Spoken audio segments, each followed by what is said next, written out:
in lecture last week, we will be beginning the next unit, Wisconsin History. Our first topic will be focused on learning all about the 1978 Pail and Shovel Party. For those of you who are unfamiliar with the topic, Pail and Shovel was the name of the UW-Madison Student Government Party who gained control in the spring of 1978. With the slogan, honesty, integrity, responsibility, Pail and Shovel doesn't believe in any of them. They pulled some of the most famous college pranks of all time. I am honored to introduce to you Jim Mallon, the president of the Pail and Shovel Party. Additionally, we also have another guest here today. This current UW student is working to bring back and recreate the Pail and Shovel Party, the 2013 edition. Well, thank you for having me today, guys. I'm really excited to talk about Pail and Shovel. I'm glad to see that it's known a little bit on campus still today. We're very excited to have the opportunity to talk with you. Could you begin by telling us a little bit about why you chose to create the Pail and Shovel Party and run for student government? Sure. Well, before Vice President Leanne Barragan and I ran for the student body was really uninterested in the student government. I mean, we can't really blame them. It's pretty boring stuff before we came in and shook things up a little bit. I began my campaign just by sitting on East Campus Mall having students sign my petition. I was actually only enrolled in one credit so that I could maintain status as a student, so you could say I wasn't really here for the academics. I just wanted to have some fun and allow the rest of the UW-Madison students to have some fun as well. I mean, I wanted to give this campus the seriousness they deserve. This is the University of Wisconsin-Madison after all. Why did you decide to call it the Pail and Shovel Party? Well, we thought it'd be a great idea to turn all 70,000 of the student government budget into pennies and allow students to dig into them with a pail and shovel. I mean, I don't know about you, but that sounds pretty awesome. Very clever. So tell us about the actual 1978 election. Well, it was definitely a great experience for not only myself, but for the rest of the UW student body as well. The 1978 election saw the greatest voter turnout in the past 5 years, and I must say I am still pretty proud of that.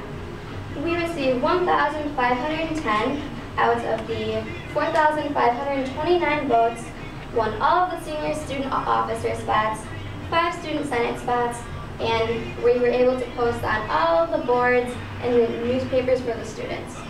So we pretty much had a lot of power, and we were pretty much able to do whatever we want, and we kind of did just that.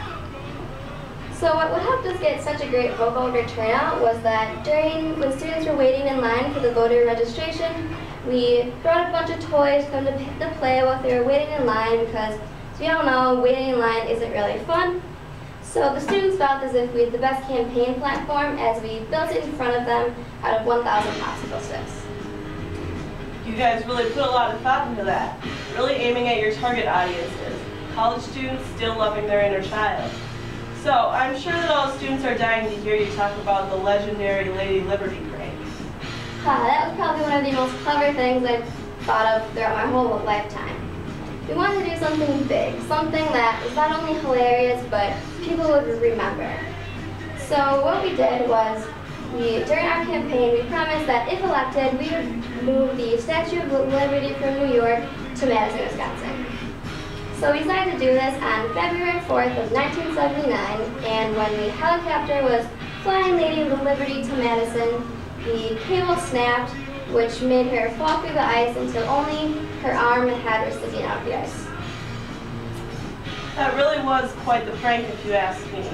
So tell us about the flamingos on Bascom Hill. Well, the Lady Liberty prank wasn't exactly that. We actually weren't able to bring the real Lady Liberty to Madison, as awesome as that would have been, but the real Lady Liberty was made in a woodworking shop out of chicken wire and paper mache. When people saw her floating on the lake, a lot of people thought she was real. It caused a lot of traffic jams, and even some airline traffic changed its routes.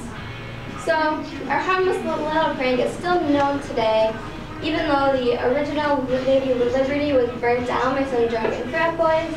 People have since remade her and put her out on the lake almost every year. Well, you guys sure made history.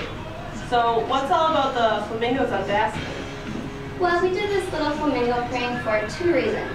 First, we wanted to have a little bit of a celebration for the start of the Pail and Shovel party.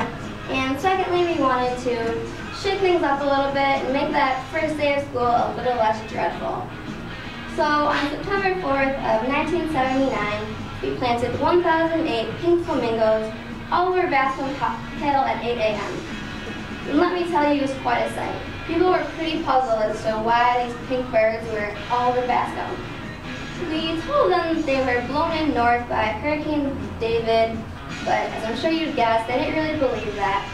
But they really sure did seem to love the idea, as within about a few minutes or a few hours or so, the flamingos were moved all over campus.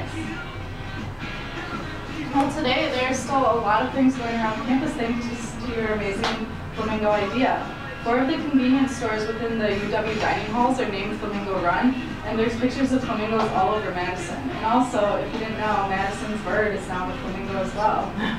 Seeing the flamingos displayed on Bascom Hill every year is one of the main reasons that I wanted to bring the Pail and Shovel party back to Madison.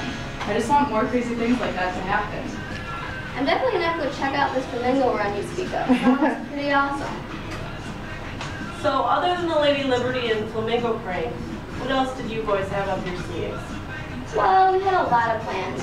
Some of them we were able to complete, and some of them were a little too crazy for even us, the best of the best, to complete. During our campaign, we promised that if elected, we would turn all of the campus clocks backwards so that classes would end even before they began.